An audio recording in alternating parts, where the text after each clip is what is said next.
পিই রেশিওকে নিয়ে মার্কেটে একটি বড় ভুল ধারণা রয়েছে। পিই রেশিওকে মেইনলি ব্যবহার করা হয় কোনো কোম্পানির ফান্ডামেন্টাল অ্যানালাইসিসের সময় যে ওই কোম্পানিটা ওভার ভ্যালুড নাকি আন্ডার ভ্যালুড, মানে আমরা যদি ওই কোম্পানিটাকে কিনতে যাই ওটা আমাদের বেশি দামে পড়বে কিনতে নাকি কম দাম পড়বে সেটা চেক করার জন্যে পিই রেশিওর একটি থাম্ব রুল আছে। লো পিই রেশিও মানে আন্ডার ভ্যালুয়েশন। এর মানে হলো যদি আমরা কোনো কোম্পানিকে কিনতে যাই তার পিই রেশিও যদি কম থাকে তাহলে ওটা আমরা সস্তায় কিনতে পারছি, আর যদি কোনো কোম্পানি হাই পিই রেশিও থাকে সেটা ওভার ভ্যালুয়েশন, মানে আমরা যদি ওই কোম্পানিটাকে কিনতে যাই যার পিই রেশিও অনেক বেশি, আমাদের ওই কোম্পানিটাকে কিনতে বেশি খরচা করতে হচ্ছে, মানে ওই কোম্পানিটা বেশি দামি। এর কনক্লুশন কি যে আমরা সবসময় তাহলে লো পিই রেশিও যুক্ত কোম্পানিগুলোকে চুজ করব ইনভেস্টিংয়ের জন্য বা ট্রেডের জন্য, আর হাই পিই রেশিওগুলোকে আমরা অ্যাভয়েড করব, তাই তো? বাট এটা নয়। এরকম যদি আমরা করি তাহলে আমরা বড় বড় ট্র্যাপে পড়তে পারি। এই ট্র্যাপ সম্বন্ধে জানতে গেলে এবং এই ট্র্যাপকে কিভাবে আমরা অ্যাভয়েড করতে পারি সেটা জানতে গেলে আমাদের পিই রেশিও সম্বন্ধে ভালো ধারণা থাকতে হবে।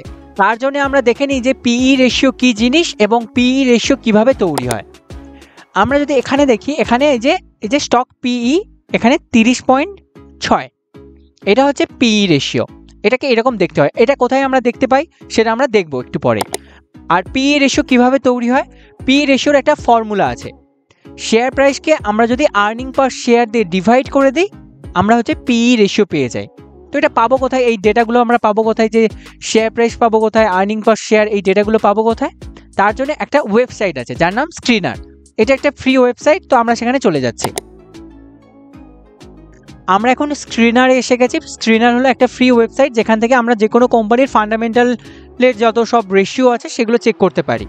তো আমরা এখানে স্ক্রিনারে এসে যে কোনো একটা কোম্পানি সার্চ করে নিচ্ছি, যেমন টিসিএসসি সার্চ করে নিচ্ছে। তো আমাদের টিসিএস এসে গেছে এবং আমরা যদি এই জায়গাতে দেখি এখানে হচ্ছে পিই রেশিও দেখাচ্ছে 30.6। এই 30.6 এটা আসছে কি করে? তার জন্য ফর্মুলা আমরা আগেই জেনেছি যে শেয়ার প্রাইসকে ইপিএস দিয়ে ডিভাইড করে দিতে হবে। এবারে আমরা এখানে শেয়ার প্রাইস তো পেয়ে গেছি, ইপিএস কোথায় পাবো? আমরা পাবো ইপিএস এই প্রফিট অ্যান্ড লসে যাব। প্রফিট অ্যান্ড লসে গিয়ে আমরা এখানে ইপিএস পেয়ে যাব। এই যে ইপিএস, এখানে ইপিএস এখন কত চলছে? 131। ঠিক আছে, তো আমরা কি করব? আমরা হচ্ছে এই শেয়ার প্রাইসকে আমরা নিয়ে নিই। কত শেয়ার প্রাইসকে এখান থেকে নিয়ে নিলাম। এটাকে আমরা ডিভাইড করে দেব কি দিয়ে? ইপিএস দিয়ে। তাই আমরা ইপিএস এখান থেকে কপি করে নিলাম, তারপরে কি এখানে পেস্ট করে আমরা রেজাল্ট বের করি। এখানে যেটা পিই বেরিয়ে আসছে 31.0, অলমোস্ট আমাদের এই পিইর কাছে, একটু আপ ডাউন হতে পারে, প্রায় সেম। ঠিক আছে, তো আমরা এইভাবে যে কোনো কোম্পানির পিই চেক করতে পারি। আমরা যদি আরেকটা এক্সাম্পল নিই, যেমন আমরা এইচডিএফসির চেক করি। এইচডিএফসির শেয়ার প্রাইস কত চলছে? এখন এইটা চলছে। তো এটাকে আমরা ডিভাইড করে দেব ইপিএস দিয়ে। ইপিএস পাবো এখানে এই যে এই জায়গাতে আছে ইপিএস।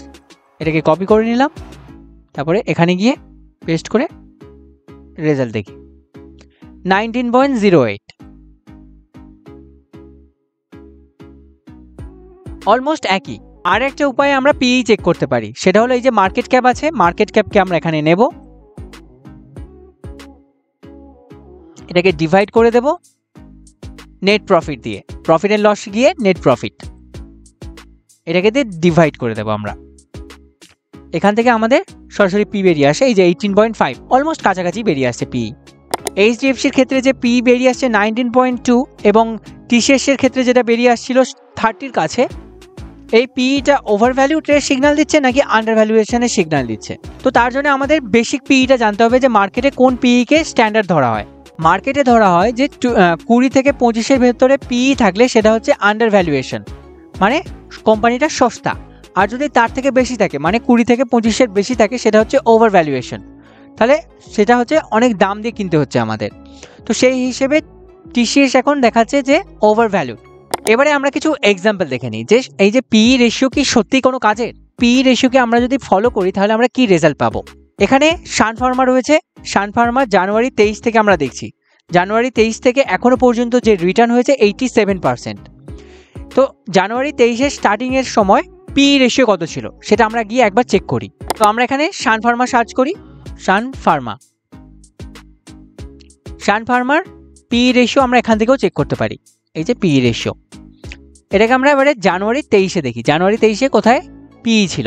6 জানুয়ারি 2023-এ যে পি ছিল সেটা হচ্ছে 30, মানে এটা ওভার ভ্যালুডই ছিল, মানে 20 থেকে 25-এর বেশি, তাই এটা ওভার ভ্যালু। এই ওভার ভ্যালুড পজিশনে যেখানে পি রেশিও ছিল সান ফার্মার 30, সেখানে জানুয়ারি 23 থেকে আমাদের এখনো পর্যন্ত যে রিটার্ন এসেছে সে 87%। পি রেশিও যেখানে বলছে যে এটা ওভার ভ্যালুড রয়েছে, তবুও সেখান থেকে শেয়ার প্রাইস 87% উপরে গেছে। আমরা আরও উদাহরণ দেখি। এখানে লার্সন অ্যান্ড টুব্রো রয়েছে, জানুয়ারি 2023 থেকে আমরা দেখছি আজ পর্যন্ত যে রিটার্ন দিয়েছে 69%। তো এই সময় জানুয়ারি 23-এর সময় এর পি কত ছিল সেটা আমরা একবার গিয়ে চেক করি। আমরা এখানে এসে সার্চ করে নিই লার্সন টুব্রো, তারপরে আমরা পিতে চলে যাই। যে এখানে চার্টে চলে গেলাম, পি রেশিও জানুয়ারি 2023, এখানেও যে পি ছিল সেটা হচ্ছে 30। লার্সন অ্যান্ড টুব্রোতে জানুয়ারি 23-এর স্টার্টিংয়ের সময় পি ছিল 30, মানে ওভার ভ্যালুড ছিল, বাট সেখান থেকেও শেয়ার প্রাইস এতটা উপরে গেছে, হাই পি থাকা সত্ত্বেও 69%। পি রেশিও যেখানে আমাদের বলছিল যে Larsen and Toubro over valued হয়ে গেছে, এবারে শেয়ার প্রাইস আর উপরে যাবে না, নিচের দিকে যেতে পারে, তো সেটা তো এখানে সত্যই হচ্ছে না। তারপরেও শেয়ার প্রাইস উপরে গেছে 69% এখনো পর্যন্ত যেটা আছে, এবং আরও উপরে গেছিল। আমরা আরও একটা এক্সাম্পল দেখি, যেমন এখানে টাইটানের জানুয়ারি 23 থেকে এখনো পর্যন্ত যে রিটার্ন 32%। এই সময় পি গিয়েছিল সেটা আমরা গিয়ে একবার চেক করি। তো আমরা এখানে সার্চ করে নিই টাইটান কোম্পানি, এর আমরা চার্টে গিয়ে পি রেশিও চেক করি। জানুয়ারি 23-এ পি কত ছিল? জানুয়ারি 23-এর স্টার্টিংয়ে টাইটানের পি ছিল 72 পি থাকা সত্ত্বেও টাইটান এখানে আমাদের 32% এখনো পর্যন্ত রিটার্ন দিয়েছে, এবং তাছাড়াও আরও ওপরে গেছিল।